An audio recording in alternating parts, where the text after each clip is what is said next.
Back to Suresh kitchen ಚಾನಲ್ಗೆ ಇವತ್ತು ನಾನು ಬೇಳೆ ಸಾಂಬಾರನ್ನ ಮಾಡೋದನ್ನು ತೋರಿಸ್ತಾ ಇದ್ದೀನಿ ಫ್ರೆಂಡ್ಸ್. ನಾನು ರೆಗ್ಯುಲರಾಗಿ ಬೇಳೆ ಸಾಂಬಾರನ್ನ ನಾನು ಹೇಗೇ ಮಾಡೋದು, ಅದಕ್ಕೋಸ್ಕರ ಇದು ಒಂದು ರೆಸಿಪಿ ಇರಲಿ ಅಂತ ಹೇಳಿ ನಾನು ಈ ಸಾಂಬಾರು ರೆಸಿಪಿನ ನಾನು ಶೇರ್ ಮಾಡ್ಕೊಳ್ತಾ ಇದ್ದೀನಿ. ಇಲ್ಲಿ ನಾನು ಬೇಳೆ ಬಂದು ಒಂದು ಅರ್ಧ ಕಪ್ಪಷ್ಟು ಬೇಳೆ, ಅರ್ಧ ಕಪ್ಪಷ್ಟು ಹೆಸರು ಬೇಳೆ ಎರಡನ್ನೂ ತೊಗೊಂಡಿದ್ದೀನಿ. ಹಾಗೆಯೇ ಇಲ್ಲಿ 1ರಿಂದ 2 ಆಲೂಗೆಡ್ಡೆ, 1ರಿಂದ 15 ಬೀನ್ಸು, ಹಾಗೆಯೇ 1 ಕ್ಯಾರೆಟು, ಮತ್ತು 1 ಈರುಳ್ಳಿ, ಮತ್ತು 1ರಿಂದ 5 ಬೆಳ್ಳುಳ್ಳಿನ ಹಾಕ್ಕೊಂಡಿದ್ದೀನಿ. ಹಾಗೆ ಇಲ್ಲಿ ಡಬಲ್ ಬೀನ್ಸ್ನು ಸಹ ನಾನಿಲ್ಲಿ 1ರಿಂದ 10 ಡಬಲ್ ಬೀನ್ಸ್ನ ಹಾಕ್ಕೊಂಡಿದ್ದೀನಿ. ಇದಿಷ್ಟೂ ಹಾಕ್ಕೊಂಡಿದ್ದೀನಿ ಫ್ರೆಂಡ್ಸ್. ಇವತ್ತು ನೀಟಾಗಿ ತೊಳೆದು ಸಹ ನಾನು ಇಟ್ಕೊಂಡಿದ್ದೀನಿ, ಕುಕ್ಕರಲ್ಲಿ ಹಾಕಿ ಇಟ್ಕೊಂಡಿದ್ದೀನಿ. ಇವಾಗ ಇದನ್ನು ಒಂದು ವಿಸಿಲ್ ಕೂಗಿಸ್ಕೊಳ್ಳೋಣ ಸಾಕು.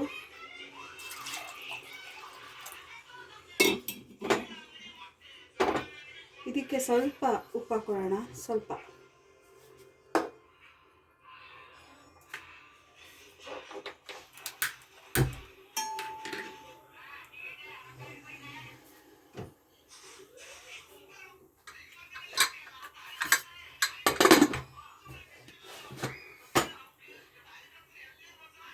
ಇವಾಗ ಇದು ಒಂದು ವಿಸಿಲ್ ಬರಲಿ. ಇದು ಆಗಲೇ ಟೊಮೊಟೊ ಹಾಕೋದು ಮರ್ತ್ಬಿಟ್ಟಿದೆ ಫ್ರೆಂಡ್ಸ್. ಇಲ್ಲಿ ನಾನು 2 ಟೊಮೊಟೊನ ತೊಗೊಂಡಿದ್ದೀನಿ. 2 ಟೊಮೊಟೊನ ಕಟ್ ಮಾಡಿ ಹಾಕ್ಕೊಂಡಿದ್ದೀನಿ. ಹುಳ ಏನಾದರೂ ಇರುತ್ತೆ ಅಂತ ಹೇಳಿ ನಾನು ಈ ರೀತಿ ಕಟ್ ಮಾಡಿ ಹಾಕ್ಕೊಂಡಿದ್ದೀನಿ. ಹಾಗೆಯೇ 1 ಸ್ಪೂನಷ್ಟು ಎಣ್ಣೆ ಹಾಕ್ಕೊಳ್ತಾ ಇದ್ದೀನಿ. ಇವಾಗ ಎಲ್ಲ ಹಾಕೊಂಡಾಗಿದೆ. ಇವಾಗ ಇದನ್ನು ಒಂದು ವಿಸಿಲ್ ಕೂಗಿಸ್ಕೊಂಬಿಡೋಣ. 1 ವಿಸಿಲ್ ಕೂಗಲಿ.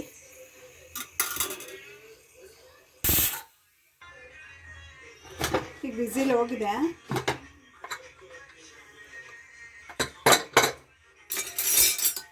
ನೋಡ್ತಾ ಇರ್ಬೋದು ನೋಡಿ, ಈ ರೀತಿ ಬೇಯಿಸ್ಕೊಬೇಕು. ಬೇಳೆನ ಜಾಸ್ತಿ ಬೇಯಿಸ್ಕೊಬಾರ್ದು. ಇವಾಗ ಕಾಯಿ ರುಬ್ಕೊಳ್ಳೋಣ. ಇಲ್ಲಿ ಜಾರಿಗೆ ನಾನಲ್ಲಿ ಅರ್ಧ ಕಪ್ನಷ್ಟು ತೆಂಗಿನ ತುರಿ ತೊಗೊಂಡಿದ್ದೀನಿ.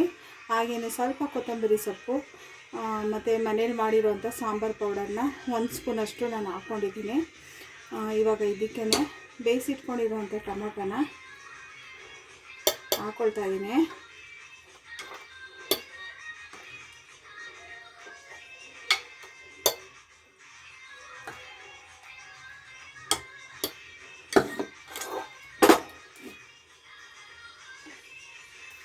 ಇವಾಗ ಇದಕ್ಕೆ ಸ್ವಲ್ಪ ನೀರು ಹಾಕ್ಕೊಳ್ತಾ ಇದ್ದೀನಿ, ತಣ್ಣೀರು. ಇವಾಗ ಇದನ್ನು ಗ್ರೈಂಡ್ ಮಾಡ್ಕೊಳ್ಳೋಣ.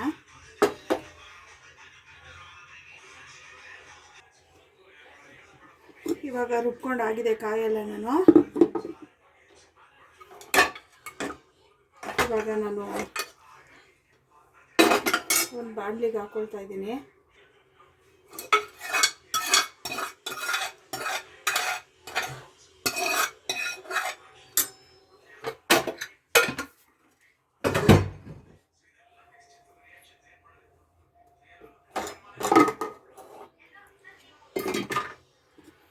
ಇವಾಗ ರುಬ್ಬಿಟ್ಕೊಂಡಿರೋಂಥ ಕಾಯಿನ ನಾನು ಇದ್ರ ಜೊತೆ ಹಾಕ್ಕೊಳ್ತಾ ಇದ್ದೀನಿ.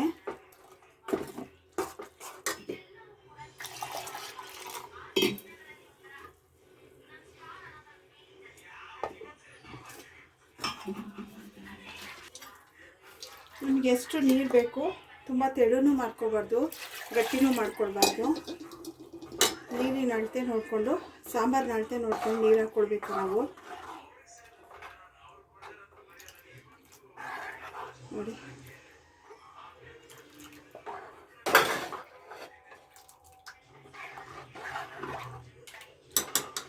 ಇವಾಗ ಸ್ಟವ್ ಆನ್ ಮಾಡ್ಕೊಳ್ಳೋಣ.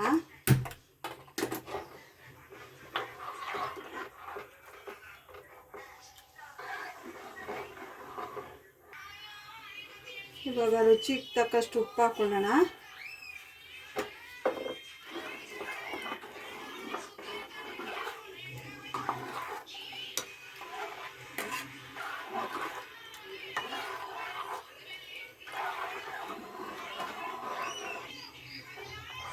ಇವಾಗ ಉಪ್ಪು ಖಾರ ಎಲ್ಲ ಕರೆಕ್ಟಾಗಿದೆ. ಇವಾಗ ಇದು ಸಾಂಬಾರು ಕುದೀಲಿ. ಇದು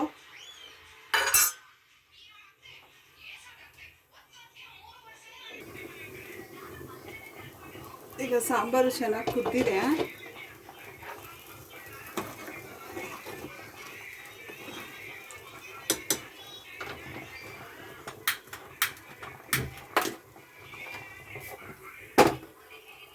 ಇವಾಗ ಒಗ್ಗರಣೆ ಹಾಕೊಳ್ಳೋಣ.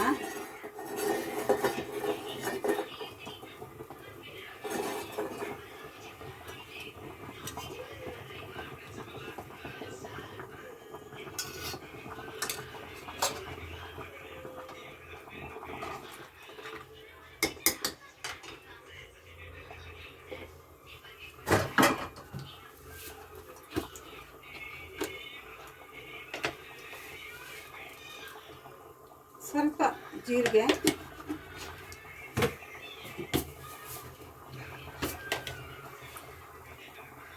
ಸಾಸಿವೆ,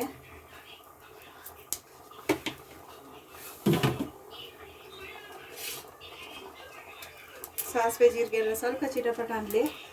ಆನಂತರ ಇಲ್ಲಿ ಒಂದು ಈರುಳ್ಳಿ ಕಟ್ ಮಾಡಿ ಇಟ್ಕೊಂಡಿದ್ದೀನಿ, ಹಾಗೆಯೇ ಕರಿಬೇವು ಸೊಪ್ಪು ಮತ್ತು ಬೆಳ್ಳುಳ್ಳಿನ ಹೆಚ್ಚಿಟ್ಕೊಂಡಿದ್ದೀನಿ. ಹಾಗೆ ಒಂದು 2 ಒಣಮೆಣ್ಸಿಕಾಯಿನ ಹಿಂಗೆ ತುಂಡು ಮಾಡಿ ಇಟ್ಕೊಂಡಿದ್ದೀನಿ, ಕಟ್ ಮಾಡಿ ಇಟ್ಕೊಂಡಿದ್ದೀನಿ.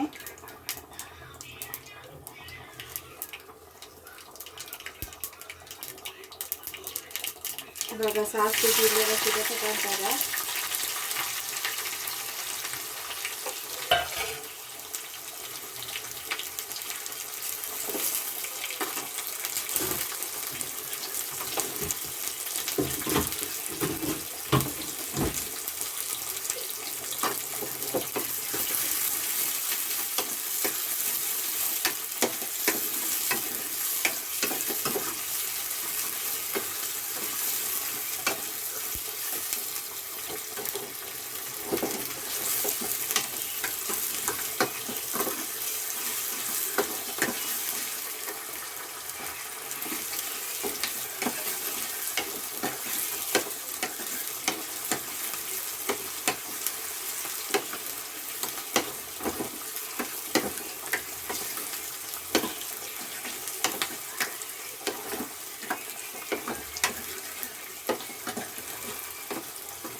ಸ್ವಲ್ಪ ಅರಿಶಿನ ಹಾಕ್ಕೊಳ್ತಾ ಇದ್ದೀನಿ,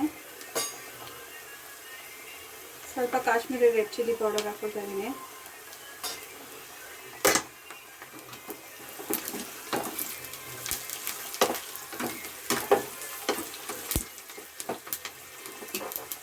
ಇವಾಗ ಕೊನೆಯಲ್ಲಿ ಹಿಂಗೆ ಹಾಕೊಳ್ಳೋಣ.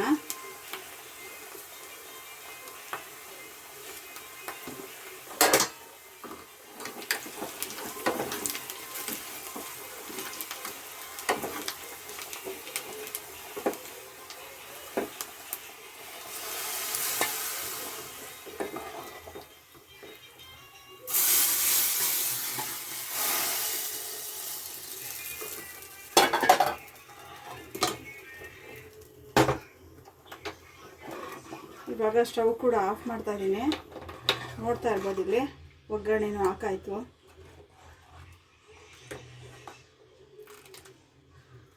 ಇವಾಗ ಬೇಳೆ ಸಾಂಬಾರು ರೆಡಿ ಆಯಿತು. ಬೇಳೆ ಸಾಂಬಾರು ಕೂಡ ರೆಡಿಯಾಗಿದೆ ಫ್ರೆಂಡ್ಸ್. ಈ ಸಾಂಬಾರು ರೆಸಿಪಿ ನಿಮ್ಗೆ ಇಷ್ಟ ಆಗಿದರೆ ನೀವು ನಿಮ್ಮ ಮನೆಯಲ್ಲಿ ಒಂದ್ಸಲ ಟ್ರೈ ಮಾಡಿ.